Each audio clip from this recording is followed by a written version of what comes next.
আসসালামু আলাইকুম। সম্মানিত দর্শক বন্ধুরা, আশা করি ভালো আছেন। দেখুন, এই যে এখানে স্মার্ট নেপিয়ার গাছটি চাষ করা হচ্ছে। কি পরিমাণ পাতা একটি ঘাসে হয়ে থাকে দেখুন। অন্যান্য ঘাস কিন্তু লম্বা হয় অনেক বেশি, কিন্তু নিচ দিয়ে শক্ত থাকে, কিন্তু এই গাছটি সম্পূর্ণ নরম। গরু ছাগল খুব সহজে খেতে পারে। নিচ দিয়ে কাটিং হলেও সেই অংশটা নরম থাকে, হাত দিয়ে ভাঙা যায়, কিন্তু যারা বা অন্যান্য ঘাস হাত দিয়ে ভাঙতে কষ্ট হয়, গাছটা নরম হওয়ার কারণে গরু ছাগল খুব ভালো খেয়ে থাকে।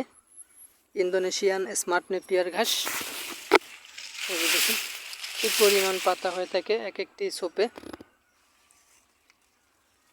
তো এই গাছটি অবশ্যই উঁচা জমিতে চাষ করবেন। আপনার যদি উঁচা জমি থাকে, যেখানে পানি জমে না থাকে, এমন জমি নির্বাচন করবেন।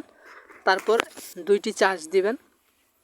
আপনার গোবর থাকলে অবশ্যই গোবর দিবেন, অথবা জৈব সার দিয়ে দিবেন, অথবা বার্মি কম্পোস্ট যেটাই আপনার থাকে সেটা ব্যবহার করবেন।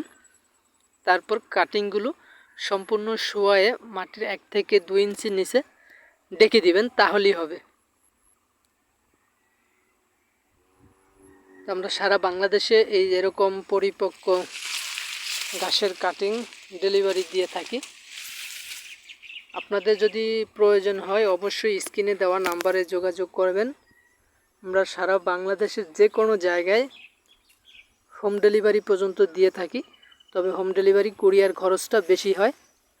তো আপনার সুবিধা মতো আপনার যে কোনো জায়গা থেকে এই গাছগুলো সংগ্রহ করতে পারবেন। তো দর্শক, আমার এখানে প্রায় 3 বিঘা জমিতে এই গাছটা চাষ করা আছে। আমরা সারা বাংলাদেশেই এই গাছের কাটিং ডেলিভারি দিয়ে থাকি। তো সকলে ভালো থাকবেন, সুস্থ থাকবেন। আল্লাহ হাফেজ।